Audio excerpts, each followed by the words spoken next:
Good evening. The hopes of British motorsport, 10 years without a Formula One world champion, seem to have been born solely by Nigel Mansell in recent weeks. His domination of the latter half of the season suggested that at last we might have found a successor to James Hunt, our last world champion back in 1976. Well, Nigel's hopes of clinching the title in Mexico a fortnight ago disappeared with a mistake on the start line. But for today's Australian Grand Prix at Adelaide, he was still starting as the favourite to take the title. But there were two very tough opponents remaining in this last race for the top prize in motorsport. Mansell had a 6-point lead over the defending champion Alain Prost and a 7-point lead over his Williams teammate Nelson Piquet. But both Piquet and Prost had to win and rely on Mansell's failure to take the title. Well, Mansell's pole position dispelled all the doubts after his disappointing result in Mexico. Nelson Piquet was second fastest.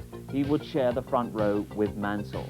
Prost on the second row of the grid, fourth fastest. He was alongside the Lotus of Ayrton Senna, René Arnoux and the Mexico winner Gerhard Berger on the third row, and on the fourth row, Keke Rosberg, the winner of last year's inaugural Adelaide race, alongside Philippe Alliot. The other British drivers, Johnny Dumfries in the second Lotus was 14th with a camera aboard the car, Martin Brundle 16th in the Tyrrell, Derek Warwick in the Brabham 20th, and Jonathan Palmer in the Zakspeed 21st.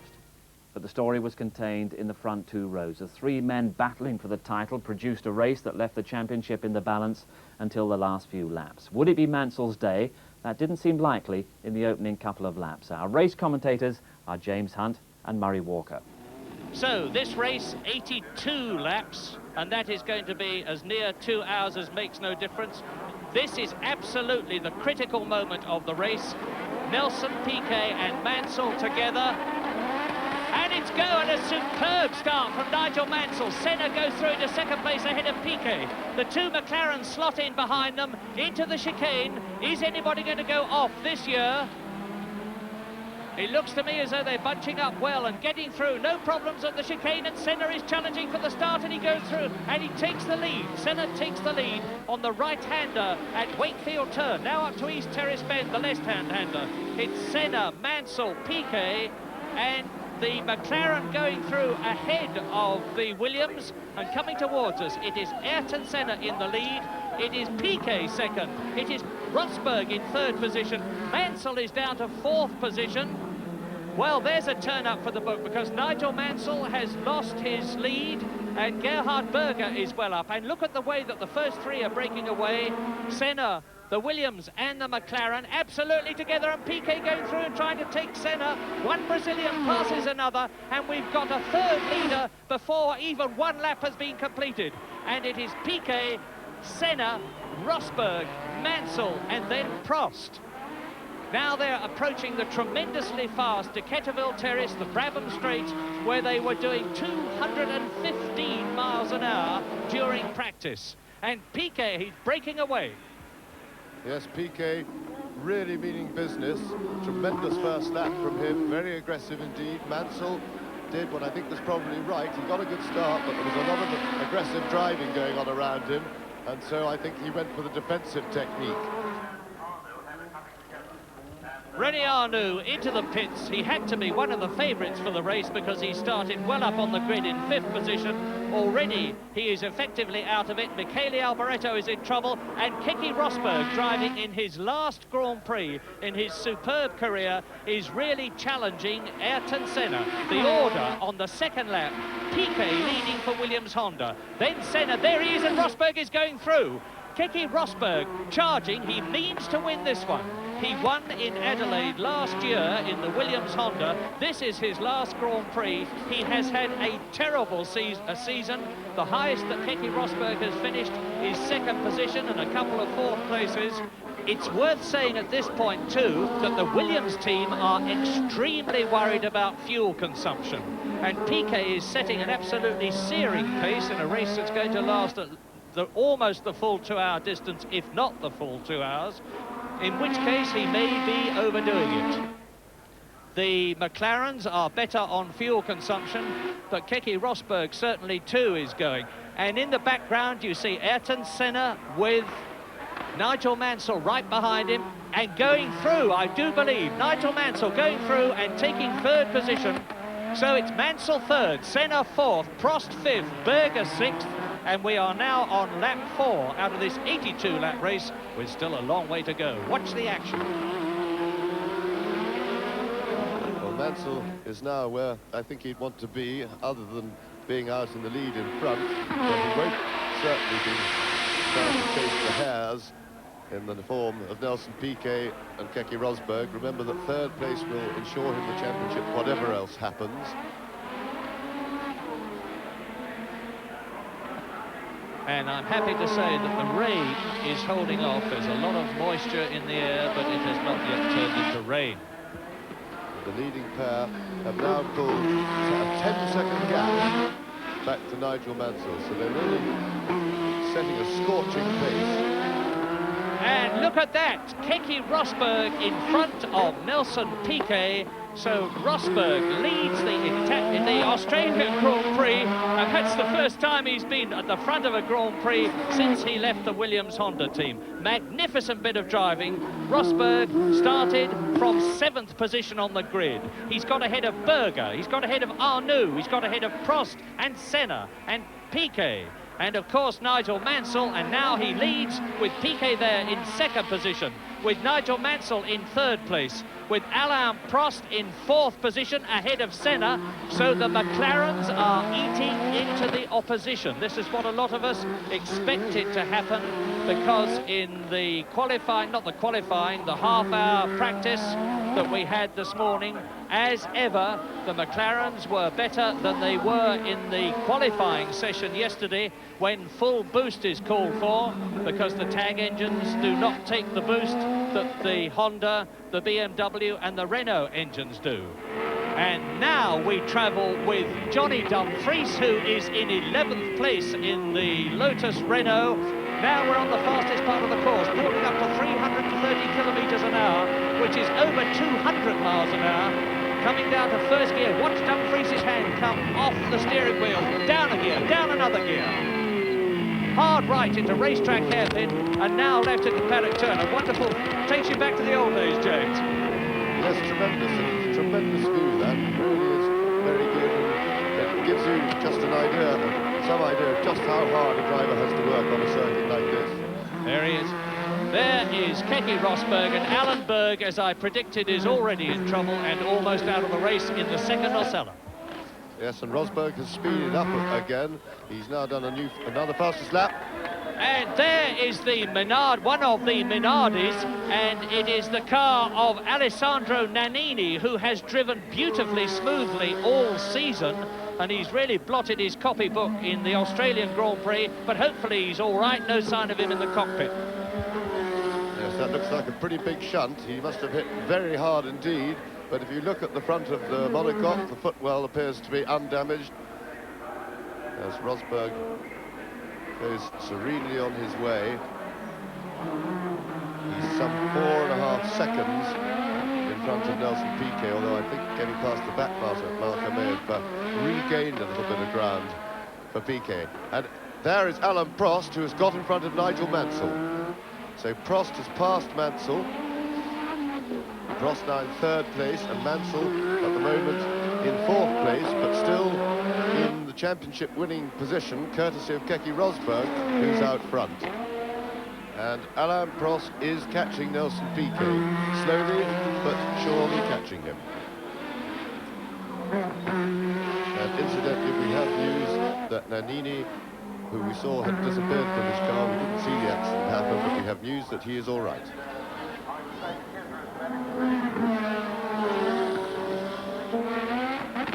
And look at the way Rosberg's scything through the field. He's now passed De Cesaris, he's passed Jonathan Palmer, he's lapped Jonathan Palmer in the Zach speed.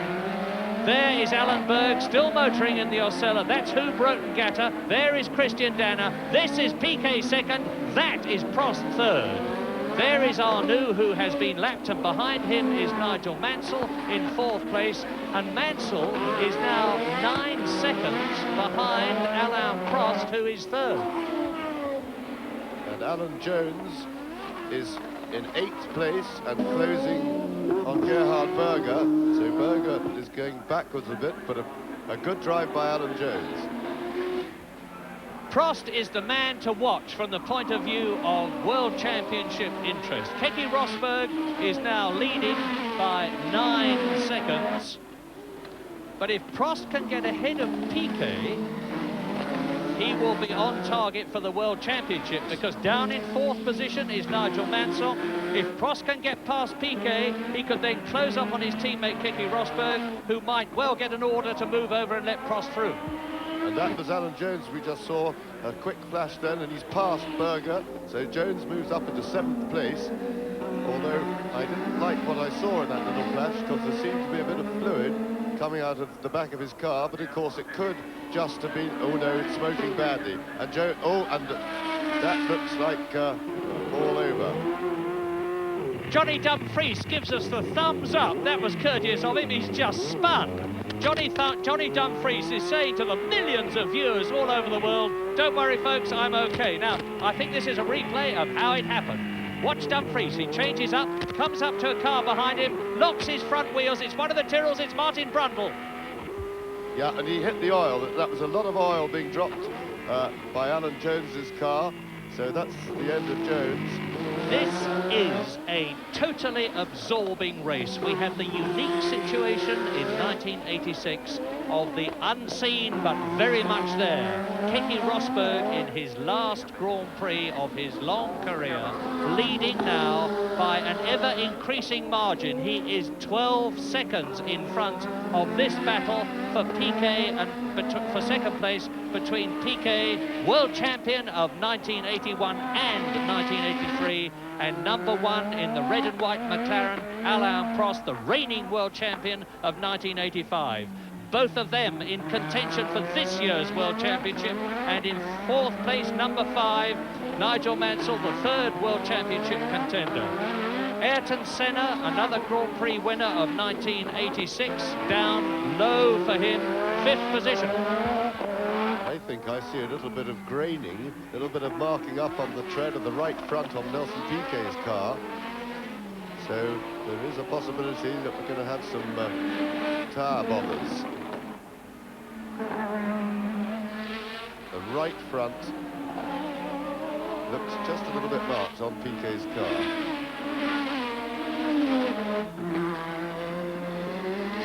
But at the same time, Prost doesn't seem to be as right on Piquet's tail as he ought to be able to pick up any hold-ups that Piquet suffers when lapping slower cars.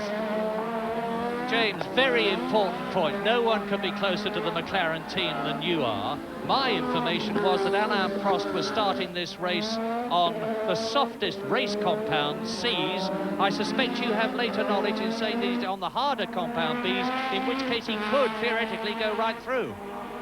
That's right. They did, in fact, they wanted to keep it a secret what tyres he was running, and they told me an hour before the race that they had decided to run B's on Prost's car, but they didn't particularly ask me not to tell anyone until the race had started. But I could see marking on both the right-hand side tyres on Piquet. It's not serious, but the front doesn't look very fit. It could even be blistered. Lap 22, race order. Keke Rosberg leads, 14 seconds. Nelson Piquet second, 1 second ahead of Alain Prost. Less than that, I guess, now. You see for yourselves. Nigel Mansell is still 4th. Ayrton Senna is still 5th. Stefan Johansson again in the points in the Ferrari, unlike his teammate Michele Alboreto. And Johansson has been fired. What a travesty of justice. In 7th position, Philippe Strait. 8th, Riccardo Patrese. 9th, Gerhard Berger. And off speeds Piquet. Wowee! Now, Piquet goes off, Prost goes through. Now we have the 2 McLarens, 1st and 2nd. Rosberg leads and Prost is 2nd. This could change the race. And Mansell went through, so that's put Mansell into 3rd place. So whatever... and there we see it again, that's the replay, and as you see Nelson spin the car, he kept the engine running, but he dropped behind teammate Nigel Mansell, and that may just be because have been caused by the fact that his tyres are not quite up to full performance. Alain Prost, 3rd place. Lap 28 out of 82, race order. Keke Rosberg leads. Alain Prost is in second place. Nigel Mansell is third. Piquet is fourth. Senna is fifth. Johansson is sixth. Streff is seventh. Patrese is eighth. Brundle is ninth. And incidentally, the leader has lapped everybody up to Stefan Johansson, who is sixth. And that is after only 27 laps. That's how quick Keke Rosberg is going. But Alain Prost there in second place is certainly going no slower. The gap now between Rosberg and Prost is 13.4 seconds. There's Andre de Cesaris, who's been caught again by Nelson Piquet. The gap between Piquet and Mansell is actually increasing. It is nearly 5 seconds now. And Ayrton Senna in fifth place is right out of the running. There are only 4 men effectively in the running at the present moment. Rosberg the leader as Piquet laps de Cesaris. Prost in second place, 15.6 seconds now behind the leader, and certainly making no real impression on him now. In fact, just the reverse.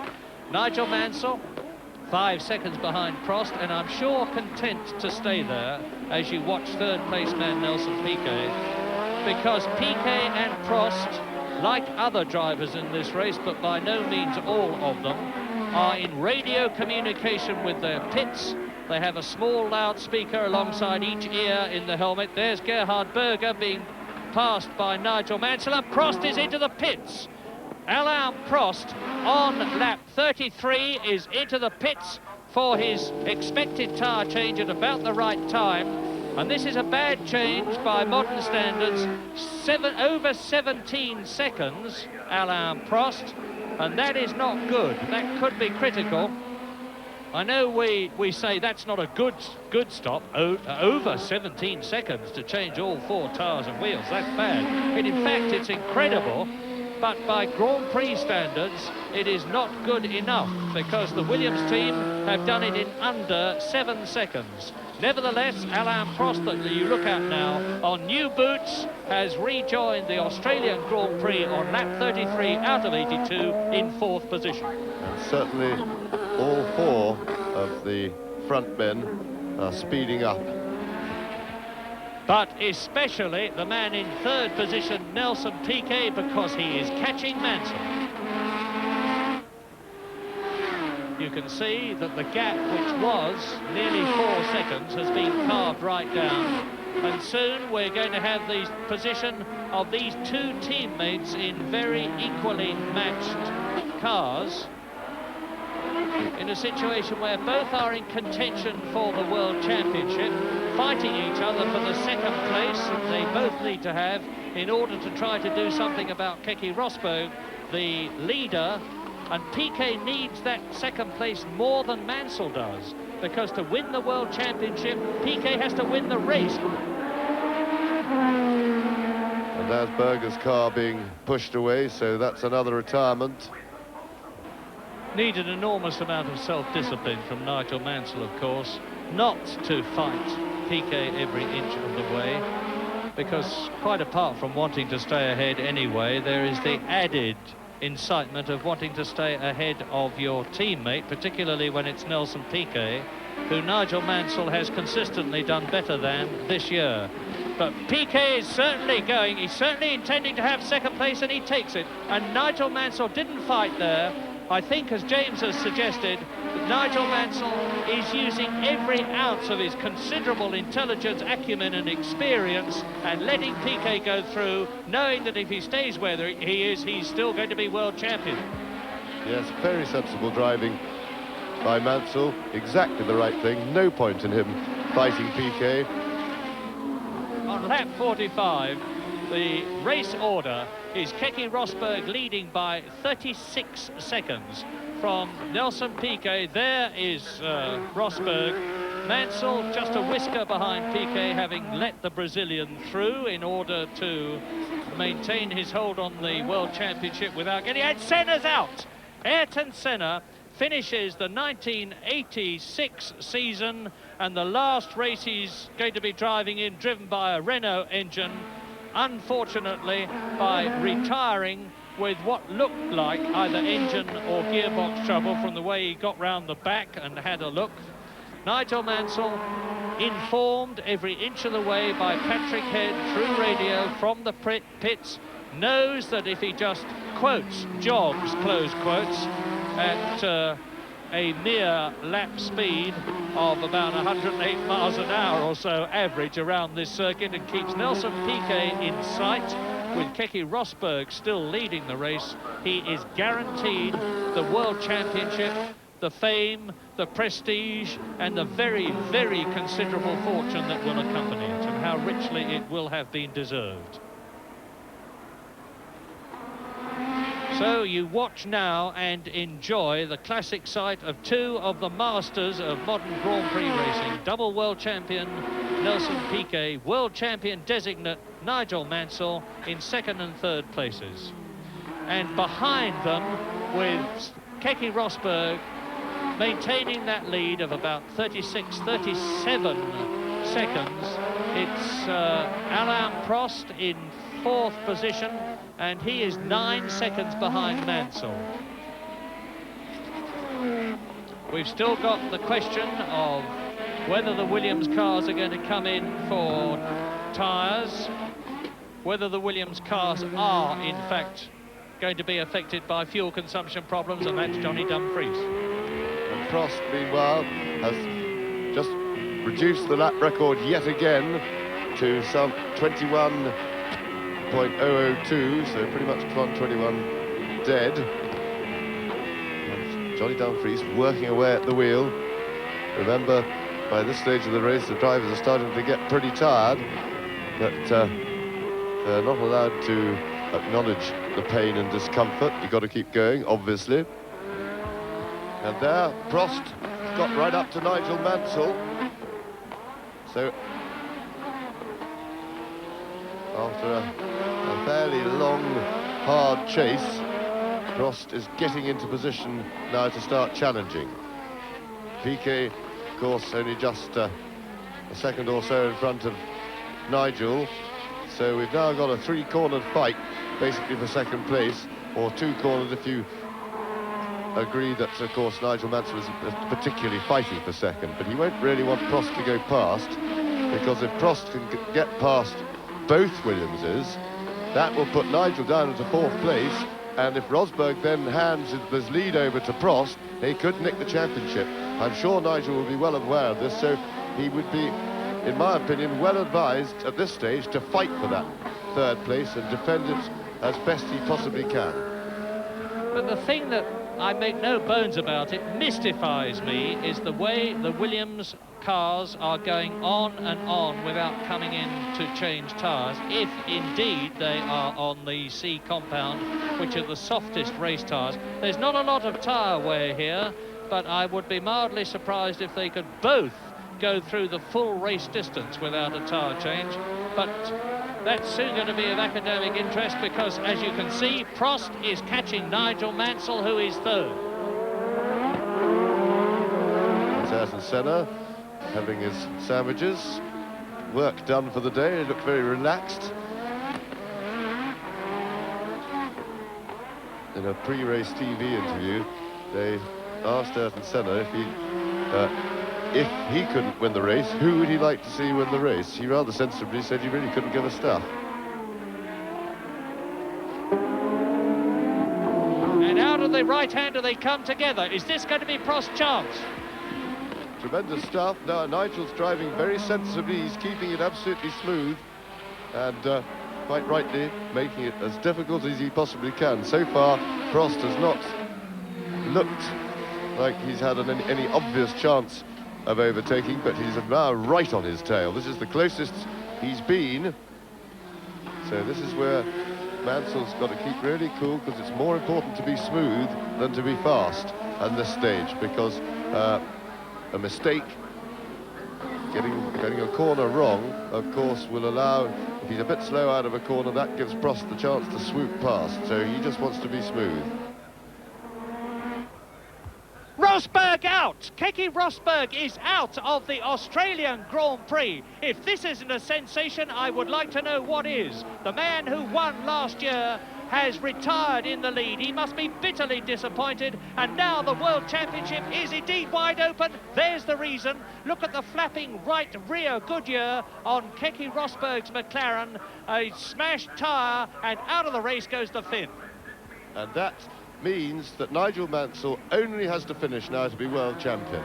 That has just about good. And as we were watching that, Prost has got past Mansell there. You just saw him going around the hairpin in the background. There is Nelson Piquet. So Piquet leads the race, but third place is good enough for Mansell. Mansell can now afford to slow right down and just finish. He is miles ahead of Stefan Johansson, who's in fourth place. So he really doesn't need to hurry. Yeah, and a word of consolation, commiseration, sympathy, and all the other appropriate words for Keke Rosberg. He had driven an immaculate last race for the McLaren team, last race in his Grand Prix career, leading by half a minute, only to have victory snatched from his hands, just as Niki Lauda did last year in the McLaren.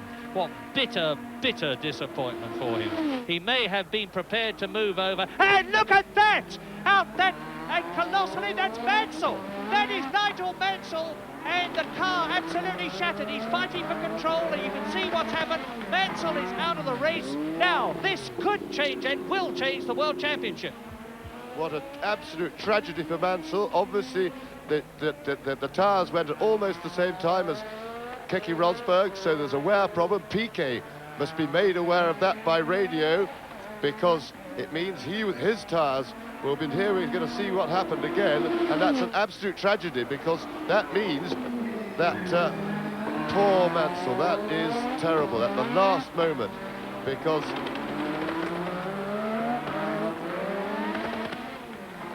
well, it could still happen to Nelson Piquet. That was pretty dramatic, and Mansell did pretty well to hold on to the car and keep it straight then. So Nelson Piquet now leads, and leads with World Championship points if he can finish in this situation, but he's got Prost right behind him. So the World Championship is suddenly being battled out by these two. Now let's clarify things with bitter disappointment, first of all for Keke Rosberg, now for Nigel Mansell. Nigel Mansell retains 70 World Championship points. If either Alain Prost or Nelson Piquet win this race, they will have 72 points and will take the championship. But at the present moment, Nelson Piquet is in a World Championship and race-winning situation and would score 72 points, and into the pits goes the Williams. And I wouldn't be at all surprised if his team didn't call him in, because they will have seen on a TV monitor that two people have lost these tyres. Nelson was running the same tyres, and so Prost is now a favourite to win the World Championship. If he can hold on, I don't remember that Prost has already changed tyres quite a long time ago. So Prost now leads the Australian Grand Prix and, at the moment, the World Championship on points if he can hold on. So Prost can afford to slow down and look after those tyres. And wow, all this excitement has been going on. It's moved Martin Brundle up into fourth place, and his teammate Philippe Streff is in third place, so the Tyrrells are having a very good day. Alain Prost, immediately that Piquet went into the pits, reduced his pace a little bit. Of course, he doesn't need to hurry for the moment, but he'll need to keep an eye on Nelson Piquet, because, of course, Piquet's on fresher rubber and is liable to be quicker. This is Johansson on the curb, and he grounds it, scrapes along the flat bottom, regains the ground with all four wheels. It's a good thing he didn't stop there, because he would have lost drive, but he's back on the circuit in fifth place. Yes, you get a jolly hot bottom doing that, because you sit on the floor of the car, and it would have been scraping along right underneath him, and it creates a lot of heat.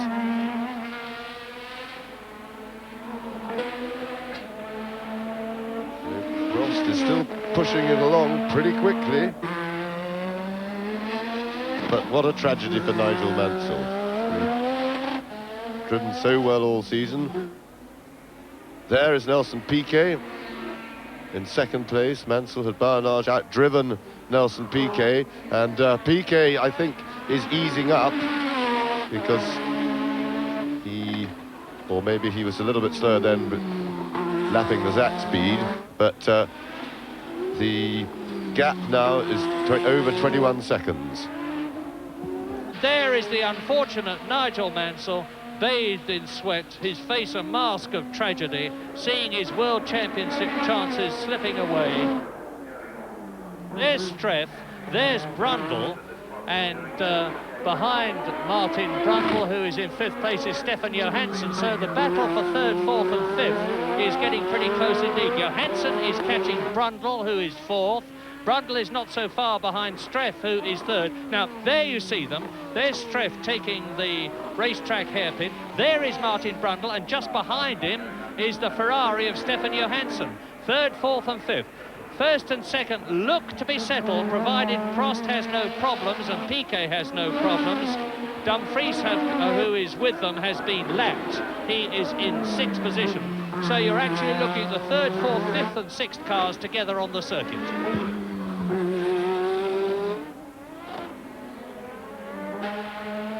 And there is Alain Prost, just starting his last lap.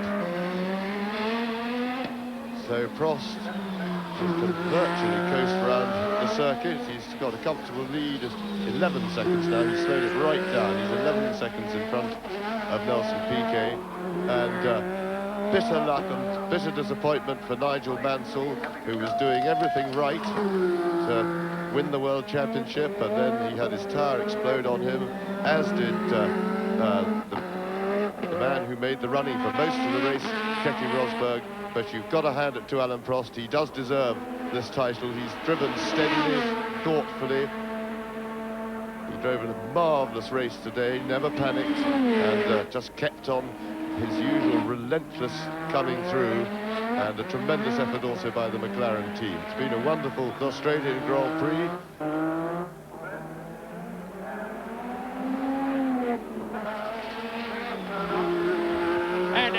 Prost is virtually within sight of his 25th Grand Prix, his 2nd World Championship, an absolutely superb achievement. You have seen the crowd rising to this popular little Frenchman, who has demonstrated yet again that he's the driver of the day, and he takes the checkered flag. He wins the Australian Grand Prix. He wins the World Championship of 1986.